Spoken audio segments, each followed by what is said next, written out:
शाम का वक्त था। एक बाग में लोग बैठकर मजे कर रहे थे। बच्चे खेल रहे थे।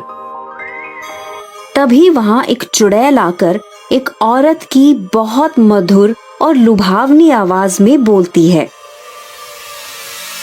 ले लो रंग बिरंगे गुब्बारे, देखो कितने हैं ये प्यारे, आओ सब छोटे बड़े और खरीद लो सारे। उस मधुर आवाज को सुनकर लोग गुब्बारे वाली को ढूंढने लगते हैं। तभी राहुल नाम के एक आदमी को बाग के गेट के बाहर साइकिल से बंधे गुब्बारे दिखते हैं। वो बाकी लोगों से कहते हैं, अरे वो देखो, वहाँ है गुब्बारे वाली, चलो गुब्बारे खरीद लेते हैं। मैं भी अपनी बेटी के लिए गुब्बारे लेकर जाता हूँ। फिर राहुल और कुछ लोग गेट पर जाते हैं। वो देखते हैं कि एक औरत उन लोगों की तरफ पीठ करके खड़ी है। राहुल उस औरत से, सुनिए बहन जी, हमें गुब्बारे खरीदने हैं। वो औरत पीछे मुड़ती है। चुड़ैल को देखकर सभी डर के मारे भागने लगते हैं। भागो भागो, अरे ये तो एक चुड़ैल है। फंस गए ना मेरे जाल में, अब तुम सब मेरे साथ चलोगे, मेरे प्यारे गुब्बारे बनकर।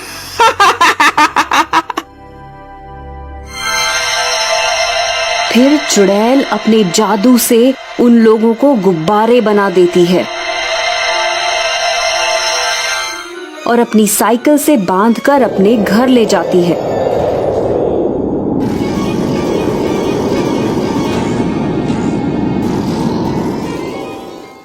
अगले दिन चुड़ैल दूसरे बाग में जाती है। वो फिर से उसी लुभावनी आवाज में बोलने लगती है, ले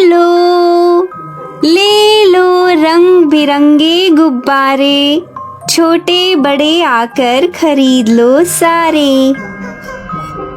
उसकी आवाज सुनकर वहीं खेल रहा पिंकू गुब्बारे वाली को ढूंढने लगता है।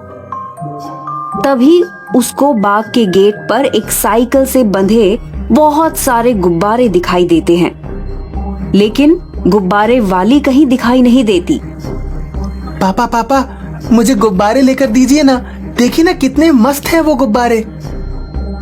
अरे बेटा, ये गुब्बारे तो थोड़ी देर में फूट जाएंगे, हम तुम्हारे लिए कुछ और खरीद लेंगे। नहीं पापा, मुझे वो गुब्बारे ही चाहिए, देखिए ना कितने सुंदर है वो।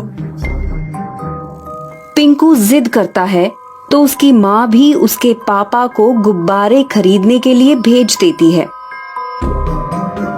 पिंकू जैसे और भी बच्चे अपने माता पिता से गुब्बारे की जिद करते हैं और किसी के पापा तो किसी की माँ गुब्बारे खरीदने के लिए जाते हैं। जैसे ही पिंकू के पापा और बाकी लोग चुड़ैल के पास जाते हैं, चुड़ैल सबको गुब्बारे बनाकर साइकिल से बांध देती है और अपनी साइकिल से बांधकर अपने घर ले जाती है। इधर पिंकू और उसकी माँ पापा की राह देख रहे होते हैं। माँ, अभी तक पापा कैसे नहीं आए गुब्बारे लेकर? चलो ना हम देख कर आते हैं। हाँ बेटा, मैं भी उनकी ही राह देख रही हूँ। तभी वहाँ बाकी बच्चों के घर वाले भी आते हैं। अरे बेटा, तुम्हारे पापा भी गुब्बारे लेने के लिए गए हैं ना? हाँ अंकल, लेकिन अभी तक वो आए नहीं। हाँ, मेरी पत्नी भी गुब्बारे लेने गई है, लेकिन अभी तक नहीं लौटी। हाँ, मेरी सासू माँ भी मेरे बेटे के लिए गुब्बारे खरीदने के लिए गई है, वो भी अभी तक नहीं आई। बाग के गेट से यहाँ आने में इतना समय क्यों लग रहा है उन्हें? चलो अब हम ही बाहर देख कर आते हैं।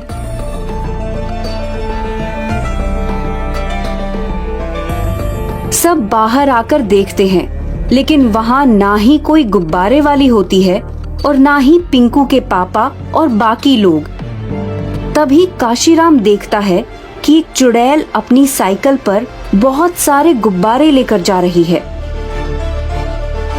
वो देखो, वो चुड़ैल जा रही है गुब्बारे लेकर। अरे हाँ, जरा ध्यान से देखो, उसके पास जो गुब्बारे हैं वो ठीक उसी रंग के हैं जिस रंग के कपड़े हमारे घर वालों ने पहने थे। हाँ हाँ, पिंकू के पापा ने भी उसी गुब्बारे जैसी ही शर्ट पहनी थी। कहीं उस चुड़ैल ने ही सबके साथ कुछ किया तो नहीं है। सब उस चुड़ैल का पीछा करते हैं और उसके घर तक पहुंच जाते हैं। सब छुपकर खिड़की से चुड़ैल के घर के अंदर देखते हैं। चुड़ैल का पूरा घर ढेर सारे रंग बिरंगे गुब्बारों से सजाया हुआ होता है। अरे वाह, इतना सुंदर लग रहा है मेरा घर इन गुब्बारों से। इन इंसानी गुब्बारों की शान तो कुछ और ही है। तब बाहर खड़े लोगों को समझ आता है कि इस चुड़ैल ने सब लोगों को गुब्बारे बना दिया है। ये सब देखकर पिंकू की माँ जाकर एक मुनि बाबा को लेकर आती है।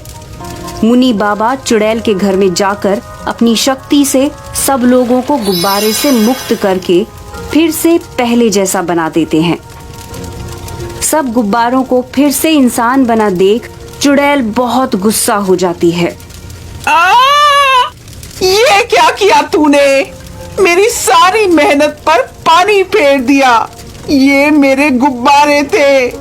अब मैं तुझे नहीं छोड़ूंगी, तुझे भी गुब्बारा बनाऊंगी। चुड़ैल मुनि बाबा के पास आने लगती है। तभी मुनि बाबा अपने कमंडल से जल निकालकर चुड़ैल के शरीर पर डाल देते हैं। चुड़ैल वहीं खड़ी हो जाती है, ना आगे आ पाती है ना पीछे जा पाती है। फिर मुनि बाबा चुड़ैल को ऐसा करने का कारण पूछते हैं। चुड़ैल कहती है, बहुत सालों पहले की बात है। उस दिन मेरा जन्मदिन था। मुझे गुब्बारे बहुत पसंद थे। मैं अपना घर गुब्बारे से सजा रही थी। तभी गुब्बारे फुलाते समय एक गुब्बारा मेरे मुंह में चला गया और गले में अटक गया। मेरा दम घुटने लगा और थोड़ी ही देर में मेरी मौत हो गई। अगले साल मैं एक गुब्बारे वाले के पास जाकर उससे गुब्बारे मांगने लगी, लेकिन वो गुब्बारे लेकर भाग गया। उस दिन मुझे किसी ने भी गुब्बारे नहीं दिए, इसलिए मैंने अब ठान लिया था कि इस साल में मैं अपने जन्मदिन पर अपना घर गुब्बारों से सजा कर रहूंगी, चाहे मुझे उसके लिए कुछ भी क्यों ना करना पड़े। तुमने लोगों को गुब्बारे बनाकर बहुत ही बुरा किया है। अब तुम्हें इसकी सजा मिलेगी। फिर मुनि बाबा उस चुड़ैल को काले रंग के गुब्बारे में बदल देते हैं। अब तक तुमने इंसानों को गुब्बारा बनाया था, लेकिन अब तुम भी एक गुब्बारा बनकर अनंत काल तक ऐसे ही हवा में भटकती रहोगी। चुड़ैल गुब्बारा बनकर हवा में ऊपर उड़ने लगती है।